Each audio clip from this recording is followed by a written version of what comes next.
If your images lack presence, it's not your camera, it's your judgment. And in this video, I'm going to break down the shift that separates photographers who get booked from those who get ignored. By the end of this video, you will know what to look for before you shoot, how to avoid flat, lifeless compositions, and how to create images that feel deliberate and not desperate. This is not education, it's a correction. So my name's James Nader. I've been a fashion photographer for many years. Once you see it, you can't go back. So sit back, watch the rest of the video, and if you like it at the end, I'd love you to subscribe or give me some likes, and if not, just forward it on to somebody else. So this is James over and out, and look forward to seeing you in the next one.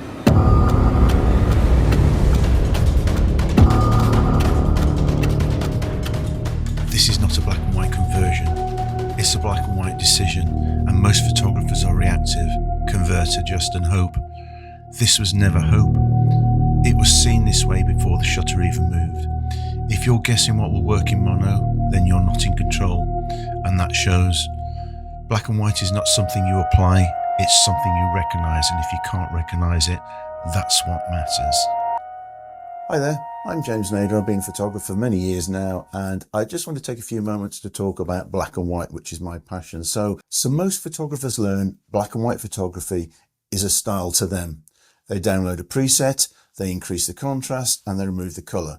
But really, monochrome photography is not a look, it's a complete discipline, and I'm going to help you understand that. And in this video, I'm introducing a framework called the monochrome lens, which is the art of learning about monochrome, the resolution and resolving of the image. It's built mainly around a simple idea, but a powerful idea. But before we worry about composition, even before we worry about the technical settings, and even before we worry about editing and Photoshop and all of those types of things, we must ask one question.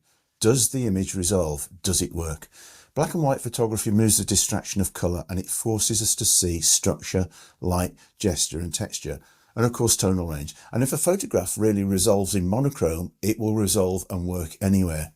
And in this session, I'll walk you through the core philosophy behind this PDF that I've put together for you, and I'll connect it to my free monochrome course that you can get from my online store, where I'll break down the shift in vision, mastering light, the power of texture, understanding tonal range, and training the photographic eye. This is just not about filters. It's all about learning to see in black and white. So here's the free PDF I put together for you. I'm just going to go through it. I'll throw some images in there as well, but this is the free files, the mini monochrome course. The monochrome mindset stands for seeing in black and white. It's not a transformational vision. It's not merely a filter, but a discipline that removes the ocean of color to reveal the infinite imaginative possibilities beneath. In a coloured dominated environment, the subject is easily overlooked. It gets confusing. You've got to learn to disregard colour distractions. In black and white, you're forced to focus on details that are normally lost, resulting in more thoughtful an approach to capturing moments. Pillar 1, the shift in vision. And the problem, colour often masks the true nature of a scene. When you see colour, confuses the eye, you're unable to resolve it. Colour often masks the true nature of the scene. The solution? Train the eyes to disregard chromatic distractions and focus on the underlying architecture of the setting. The goal? To understand the fundamental composition of a scene before the shutter's pressed.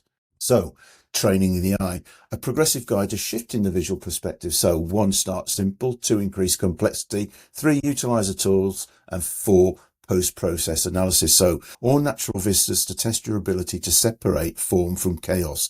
Street photography is a great way of doing that. Use monochrome settings on digital viewfinders or smartphones for immediate feedback on exactly how the elements are standing out with colour, and identifies areas improvements. So brightness, contrast, levels, hue, saturation, mid-tones, lights, highlights. Lightroom's perfect for that. You can use Photoshop, but Lightroom and other software programs these days will do ultimately the same thing, but use those to control how that image starts to play on screen. And once you start to understand how that image plays out on screen by shifting the sliders, then you will progress to the next level. So when you see a shot, you'll understand how those colors resonate or resolve in black and white, making a better shot. So pillar 2, mastering light. Light is the soul of photography. Without light, there's no photography. So understanding light and how it falls on a subject is the best way of learning photography. The Rembrandt effect, like you see in the paintings, chiaroscuro, the play of light and shadow. Hollywood movies used a lot of black and white, high contrast scenes. Soft light, characterized by diffusion and lower contrast, creates calming effects and subtle transformations. Daylight, ambient, using clamshell lighting, using LED lighting, bounce. That is where the core concept, the quality of light, has a profound effect on mood, and without colour, you must observe direction, brightness and quality to tell the story. Pillar 3, the power of texture, the why.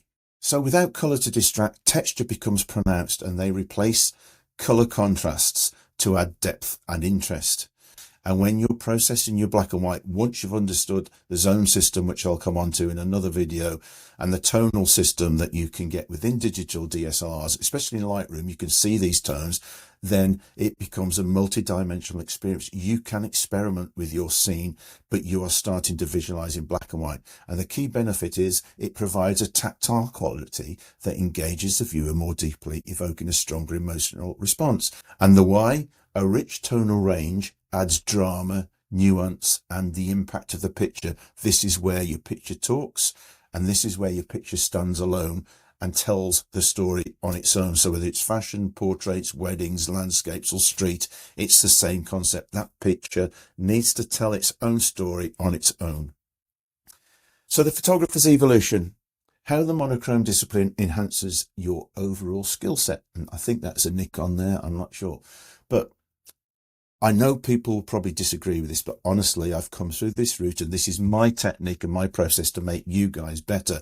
So understanding black and white creates a better composition. It's a better understanding of balance and structure, tone and tonality, contrasts, brightness, shades, everything. Once you understand and try to visualize in monochrome, you are going to get better pictures than just hoping for the best.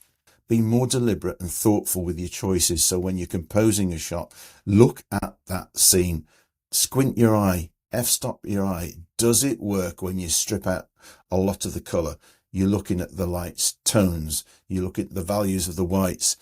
If when you squint your eyes, you can see some great highlights and some great midtones, you know you've got a good shot, and then the color shot will resonate. So essential takeaways from this: train the eye to ignore color. Number 2, master the quality of light. That's first and foremost. The most important thing for me teaching this is master the quality of light before anything else. Understand the quality of light. Understand how the light's falling. Understand the lighting of the scene and how the light's contrasting on surfaces and that. Once you understand that, utilize the black and white storytelling in your mind before you take the picture. The leverage of texture for depth. Exploit the full tonal range of that scene, whatever it is, fashion, portraits, landscapes, street, whatever, weddings, and practice with intent to improve your storytelling. If you can improve your storytelling, you're going to migrate to better clients and bigger clients and to, I suppose, commissions. So a more well-rounded and thoughtful photographer will be the result of this skill that you're developing. Go out, see the world in lines, light and form, in monochrome, and see how your pictures evolve. So in this video, if it resonated with you, then let's start applying it immediately. Go out and try it. Do not reach for the presets. Go out and test your images in monochrome, of course, first, and ask yourself, does the light agree? Does the gesture agree? Does the timing agree? And does the emotion agree? When all those elements align in the lens, in the viewfinder, the eye stops searching. That is resolution, where the picture resolves. Below the video, you'll find links to my free documents and training materials inside my stand store. You can download the Free Files Mini Monochrome course for absolutely nothing. And the Monochrome lens framework is all going to be free as well. So if you like what you've seen in the video, click on some of my links. If not, look out for the next video next week. So this is James, over and out. See you next time.